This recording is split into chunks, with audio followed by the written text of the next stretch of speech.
Fala galera, tudo bom? No vídeo de hoje a gente vai dar uma olhada no que é o RAG, o Retrieval Augmented Generation. Se você é da área de IA, de desenvolvimento, provavelmente já ouviu esse termo. Onde eu mais escuto ele é em propagandas do Instagram. Eu uso muito Instagram, né? Então eu recebo muito propaganda de pós-graduação em inteligência artificial. Aí tem um cabeludo lá que ele sempre fica anunciando a pós dele, falando que vai falar de RAG, MCP, todos esses nomezinhos bonitos, né? E apesar de ser um nome bonito, ele conceitualmente é uma coisa muito simples. E aí o vídeo de hoje, o objetivo é a gente dar uma olhada no que é, como é que funciona e como é que dá para você implementar isso de uma maneira bem superficial, inicial, numa aplicação que você está desenvolvendo. Até porque eu também não tenho um know-how para falar profundamente sobre esse assunto. Mas enfim, vamos lá e é isso aí. Massa de panqueca de espinafre. Não é o assunto do vídeo, eu peguei essa receita aleatoriamente na internet só para mostrar um ponto. Eu salvei como PDF na minha máquina local. E o que eu vou mostrar não é nada demais, vocês provavelmente sabem fazer isso, que é pegar um PDF, fazer o upload dele aqui no chat GPT. Bora, chefe. Foi. E fazer alguma pergunta sobre o PDF, né? Então, quanto tempo demora a receita de o quê? De panqueca de espinafre. Aí a gente sabe que ele vai ler esse PDF e conseguir, como imagem, o texto não foi extraído. Se você quiser, posso analisar a imagem do PDF, por favor. Pronto, agora sim. Coloquei o PDF, ele conseguiu escanear, extrair o texto e coloca aqui. O tempo de preparo é 15 minutos, inclui blá, blá, 10 porções. Fechou. A gente consegue fazer isso muito fácil aqui com os nossos documentos locais. Isso aqui é bem útil porque, apesar do ChatGPT ter um conhecimento vasto aí de todo o conteúdo que está na internet, ele não tem o conhecimento sobre coisas específicas da gente. Então, se essa receita aqui que eu peguei não tivesse na internet, fosse um manual local aqui da minha empresa, da companhia que eu trabalho, com regras muito específicas, ele não seria capaz de responder uma pergunta sobre esse documento se eu não fornecesse o documento a priori da forma que eu fiz aqui com essa receita. E essa forma de interagir com o ChatGPT, ela é perfeitamente válida. ChatGPT, que eu digo, qualquer inteligência artificial. Você tem um documento, você sabe que você está com a dúvida e esse documento tem a resposta para a sua dúvida. Você anexa ele lá, faz a pergunta, o ChatGPT vai responder, sucesso, fechou. O problema, galera, começa quando a gente sai de um documento, ou poucos documentos, ou documentos pequenos, para centenas ou milhares de documentos. O que não é muito difícil de acontecer. Se você pensar numa empresa, ela vai ter documentos de clientes, vai ter contratos, vai ter normativos internos, procedimentos operacionais, legislações, notificações, enfim, ela vai ter um arcabouço gigante de informações lá dentro. E aí, se você é um usuário e quer fazer uma pergunta que a informação está dentro de algum desses documentos, talvez o primeiro raciocínio seja anexar tudo, né? Só que isso é tecnicamente inviável, é um volume muito grande, a inteligência artificial seria incapaz de lidar, por várias razões, com essa quantidade grande de texto. E aí a questão é a seguinte: a problemática que a gente quer resolver é que o usuário vem com uma pergunta abstrata, não previamente especificada. A gente sabe que a pergunta do usuário pode ser respondida por um desses documentos, mas a gente não sabe qual. A gente não sabe quais. E esse é o problema que o REG tenta resolver. Ele vai selecionar entre esses documentos os mais relevantes para serem anexados junto da conversa com a inteligência artificial para que ela consiga cuspir uma resposta correta para o usuário.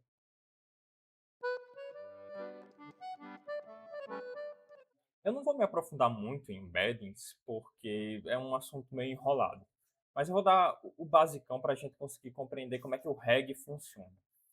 Um embedding, a definição mais comum que você vai encontrar é que eles são representações vetoriais de palavras, tokens, textos que capturam o significado dos textos. E eles são a nossa forma de fazer matemática com eles, tá? O que é uma representação vetorial? Se você não lembra o que é um vetor, é uma lista de números, tá?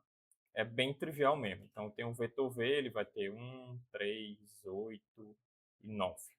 É um vetor de 4 posições, cada uma com um número. E acontece que os modelos de inteligência artificial, para funcionar, eles precisam de alguma forma de transformar os textos em números para que eles consigam somar, subtrair, multiplicar, fazer a matemática necessária que é importante e necessária para o funcionamento deles.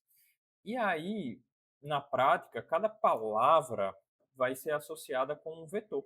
Então, eu tenho a palavra cão, o modelo vai associar essa palavra a um vetor de, sei lá, 300 posições, em que cada posição vai ser um número bem aleatório, sem nenhum significado para a gente. Vai ser 0,3, 0,01, 0,02, menos 0,02, enfim.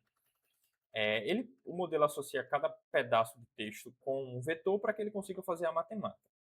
Beleza. Só que o que o pessoal percebeu é que esses vetores que o modelo aprende a criar para representar as palavras, apesar deles isoladamente não terem um significado para a gente, em conjunto eles têm umas propriedades bem interessantes, que parecem indicar para a gente que eles são capazes de capturar o significado das palavras.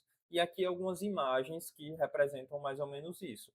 A direção do vetor homem para o vetor de mulher é a mesma de rei para rainha. Ok, é uma coisa que faz sentido. Homem está para mulher do mesmo jeito que rei está para rainha. Da mesma forma, andando está para andei, da mesma forma que nadando está para nadei. É, mostrando aí que talvez os vetores capturem é, um negócio verbal aí. Eu não sei o nome disso aí não. E aí tem as capitais também. Então, no final do dia, parece que esses vetores, essas listas de números sem significado aparente, são capazes de capturar o significado dos textos. E por causa disso, eles são utilizados, inclusive acho que até a Google utiliza esse tipo de tecnologia para empoderar mecanismos de busca, tá? E aí eu vou explicar o REG e explicar mais a fundo como é que um mecanismo de busca funciona com uma coisa bem matemática dessa aqui, tá? É, Tá, mas como é que eu obtenho esses vetores? Eu estou utilizando aqui a plataforma da OpenAI não patrocinada, tá? Eu só estou utilizando como exemplo. Eles têm uns endpoints que você consegue mandar uma requisição para lá. Você manda o texto que você quer representar com um vetor e ele vai retornar para você o vetor. É uma API até bem barata. Ela é mais barata que o próprio chat e é bem simples de usar, tá? Então tem aqui o exemplo, ó, você manda o input, o modelo, né? Do mesmo jeito que a gente tem modelos de chatbot, a OpenAI aqui vai ter modelos de embed. Nesse caso aqui é o teste embed em ADA 002. Não importa muito para a gente agora. E aí ele vai retornar aqui o seu vetor, aí é como eu falei. É uma lista, nesse caso aqui, de 1536 posições, e cada posição vai ter um valor associado, e você pode ver aqui que não significa nada, tá? O valor mesmo desses vetores vai aparecer quando a gente utilizar ele em conjunção com outros, que aí é o que eu vou explicar na sequência.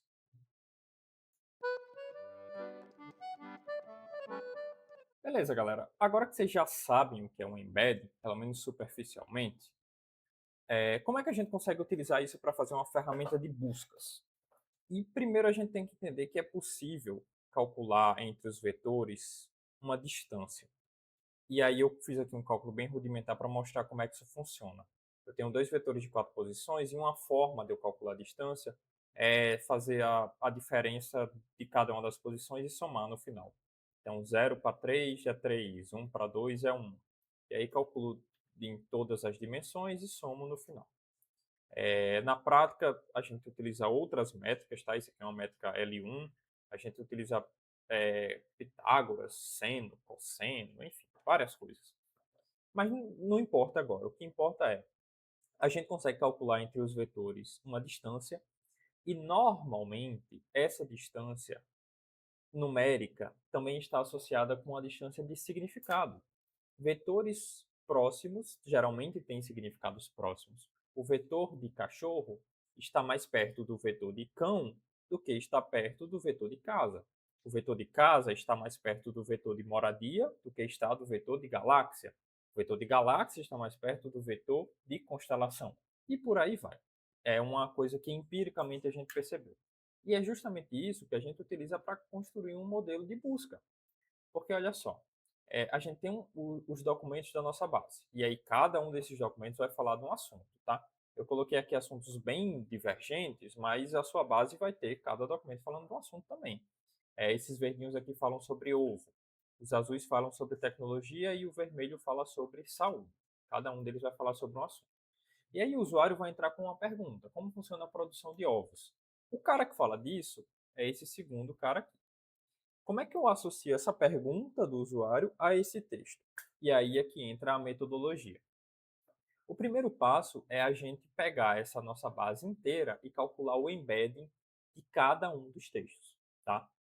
Todos os documentos da sua base você vai pegar e submeter, por exemplo, naquele endpoint da OpenAI ou de qualquer outro provedor que você esteja utilizando. Ele vai devolver o vetor e aí você vai armazenar o vetor associado ao texto e vai fazer isso para todo mundo. Vetor, texto, vetor, texto, vetor, texto. E aí, quando você finalizar, você tem a sua base preparada. Aí o usuário vai entrar e vai fazer uma pergunta para a inteligência artificial. Vai falar como funciona a produção de ovos, tá? Aí você vai pegar essa pergunta dele, transformar em um vetor e vai calcular, assim, transformar em um vetor, reforço, com o mesmo endpoint, o mesmo modelo que usou para criar aqui a base. Aí vai pegar esse vetor e calcular a distância dele para todos os vetores da base. Então, esse contra esse contra esse contra esse, tá? Eu estou falando aqui de forma bem superficial, na prática isso vai estar cheio de otimizações para não ser um cálculo tão custoso, mas a ideia fundamental é essa. Você vai calcular a distância do vetor da pergunta do usuário contra o vetor contra a lista de vetores de documentos da nossa base. E aí vai selecionar aquele documento que tem a menor distância. Pega o texto dele, anexa junto à inteligência artificial, coloca a pergunta do usuário e agora você vê a inteligência artificial gerando uma resposta mais correta, sim, se Deus for bom, né? Uma resposta mais correta porque ela tem um contexto que responde a pergunta daquele usuário. E é isso, tá?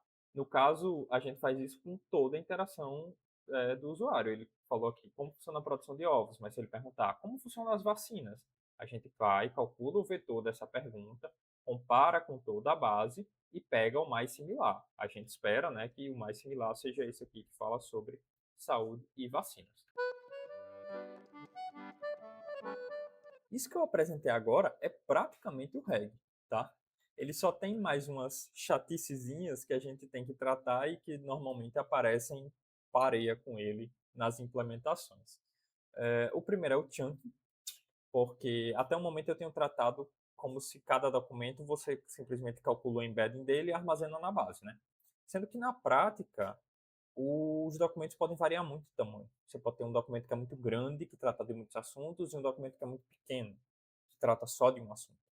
Então, não é ideal que você pegue um documento enorme e crie o embedding dele para depois você anexar aquele texto todo, enfim. Normalmente a gente pega esses documentos e fatia ele, tá? E aí essa forma de fatiar o documento aí fica como exercício para o leitor, porque tem todo um ecossistema de técnicas sobre como fazer o melhor fatiamento para manter coerência do texto. Você não pode fatiar de mais, não pode fatiar de menos, enfim. A gente tem técnicas muito simples que fatiam com base no tamanho, técnicas extremamente avançadas que usam até crítica de outros modelos de inteligência artificial para falar sobre aquele fatiamento. É um verdadeiro mundo. Mas o que você tem que absorver aqui é que implementando uma pipeline com RAG, tenha em mente o chunking que você vai precisar dele para ter documentos ali mais ou menos de um tamanho parecido. E segundo é o top K, porque esses vetores que a gente pega dos modelos, eles são meio complicados, né? A gente não tem uma garantia de que o vetor mais parecido com a pergunta do usuário é necessariamente o mais relevante, nem o único relevante para responder aquela pergunta. Então, na prática, a gente não traz somente uma resposta, mas a lista das respostas mais relevantes. Então, você, da mesma forma, calcula, né, a distância contra todo mundo, mas em vez de retornar só um registro, o do topo, você vai retornar 3 registros, ou então 5 registros, aí fica a seu critério, e por isso a gente chama de top key, né? Esse key aqui é justamente 5 mais similares, 10 mais similares, os 30 mais similares, e por aí vai. Aí você testa, implementa, né, e vai testando valores para ver como é que o modelo performa, tá? E como tudo é um trade-off. Se você se você pega registros demais, você corre o risco de sobrecarregar um modelo com informação desnecessária. Se você pega registro de menos, você corre o risco de não ter a informação que você precisa ali dentro. Então é tudo experimental. E aí, por fim, só algumas palavrinhas aqui para mostrar que isso vai longe, tá? Primeiro, o re-ranking. Tem algumas abordagens utilizam duas etapas de ranquear. Isso que é o top key a gente chama de ranqueamento. Você pega os 20 mais importantes com base na distância dos embeddings, depois usa outra técnica em cima para pegar só os 5 mais relevantes dentro daqueles 20. Então, a técnica de re-ranking você pode juntar essa busca dos embeds com metadados. Então, você sabe que o usuário é um administrador de banco de dados. Você não quer buscar na base inteira necessariamente. Você pode já fazer um filtro só de documentos que são relacionados a banco de dados para ele. Tá? Então, isso é uma busca híbrida. Aí, busca híbrida já está escrito aqui, né? É justamente a gente aliar a busca por similaridade de embeddings a outro tipo de estratégia. Então, normalmente você pode utilizar estratégias de palavras-chave, vetores IBM25, enfim, tem toda uma gama de estratégias de busca híbrida também no REG. E até grafos. Eu botei interrogação aqui porque eu não sei explicar direito, tá? Palavra-chave, grafos. A galera consegue usar grafos no REG também, tá? Só para mostrar que tem muita coisa para a gente estudar nessa área. Bom, então agora vamos dar uma olhada num exemplo real que eu construí aqui e ver como é que você implementaria realmente na prática. Vamos dar uma olhada no mão na massa, né? Olha só, estou aqui no Urnito AI, que eu desenvolvi justamente para a gente aprender sobre esses conceitos. E aí vou começar aqui com a seguinte pergunta: quem são os candidatos a presidente? É, Ele vai procurar aí um pouquinho. Seguinte, não é propaganda partidária, hein? Não é propaganda de candidato. O que a gente vai fazer aqui é simplesmente um experimento para entender como é que funciona um sistema com reggae, beleza? Então vamos aguardar ele responder. Saiu aqui a galera, blá blá blá. Eu vou pegar os dois primeiros, o Augusto Cury e a Clariana, e vou pedir para ele me falar sobre as propostas dessa galera para a educação. De novo, não é propaganda, tá? Eu estou só fazendo um experimento aqui. Detalhe as propostas sobre educação dos candidatos 1 e 2. Mandar ele buscar. Acho que isso aí vai demorar um pouco mais. Demorou um pouquinho, mas ele retornou aqui para a gente. Primeiro ele fala aqui das propostas do Obscure e depois da Clarion. Não importa muito o que é que ele está falando, mas sim como ele chegou nesse resultado. E para isso a gente vem nesse botão de detalhe, que mostra o passo a passo do modelo, o que é que ele realizou para chegar nessa resposta. Nessa implementação em particular do Urnito, o REG ele não entra como uma ação automática, que o usuário submete a pergunta e automaticamente a gente já busca quais documentos são relevantes para responder aquela pergunta. O que a gente faz é fornecer o REG, a ferramenta de busca, como uma ação que o modelo pode tomar. Então, aqui a gente vai ver quadradinhos do modelo falando explicitamente que vai chamar essa ferramenta para buscar trechos de proposta, né? Essa implementação no contexto de um agente React. Mas tudo isso que eu falei sem prejuízo à lógica de tudo isso que eu já expliquei anteriormente. Então ele fala aqui, ó, encontrei o identificador do candidato, agora eu vou buscar as propostas de educação.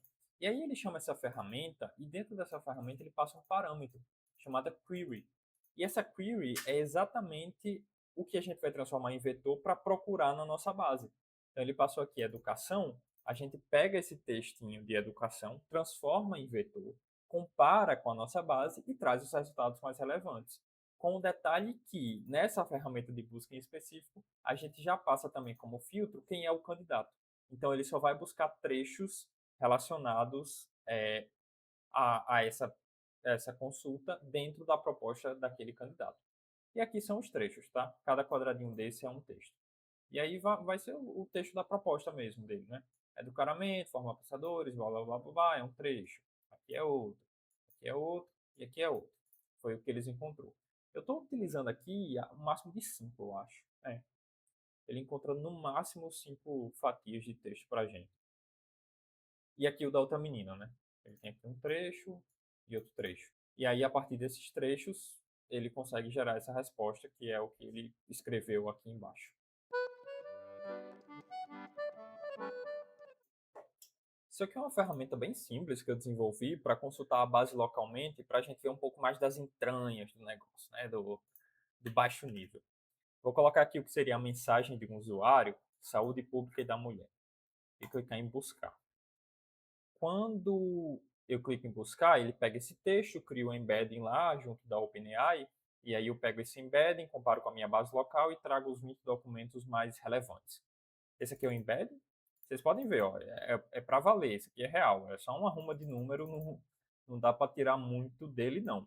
A grande sacada aí, que é muito massa, é que a gente consegue pegar esses números e usar para fazer uma busca na nossa base e ver os documentos relevantes, né, que tem uma distância baixa dele. Né? No caso aqui eu estou usando a semelhança cosseno como métrica, não importa muito. Aí dá para ver aqui o conteúdo, olha só, o conteúdo do primeiro é só a palavra saúde, do segundo também, só a palavra saúde, tá? Do terceiro também é só a palavra saúde. Aí no quarto a gente consegue alguma coisa mais detalhada. Então aqui a pessoa está falando, no Brasil a saúde da mulher foi incorporada às políticas nacionais e blá blá blá. Se a gente olhar o quinto, historicamente há um certo controle no Estado no que diz respeito à saúde das mulheres. Também está falando sobre saúde das mulheres. Então olha só que bacana, né? A gente conseguiu a partir desse texto que a gente escreveu encontrar nas propostas dos candidatos trechos que têm a ver com com, com a nossa mensagem. Tudo isso através da matemática, que são esses modelos de inteligência artificial. Eu acho bem interessante e eu espero que vocês tenham achado também. Galera, essa área de inteligência artificial tá fogo. O tempo todo é novidade, é sigla nova, é protocolo novo, é difícil que só uma moléstia de acompanhar. Esse é o pedacinho que eu consegui aprender e estou aqui repassando para vocês de maneira extremamente superficial, até porque eu também não tenho esse conhecimento todo. De toda forma, eu espero que tenha sido útil para alguém e que vocês tenham gostado do vídeo. Então é isso, valeu, obrigado e até a próxima.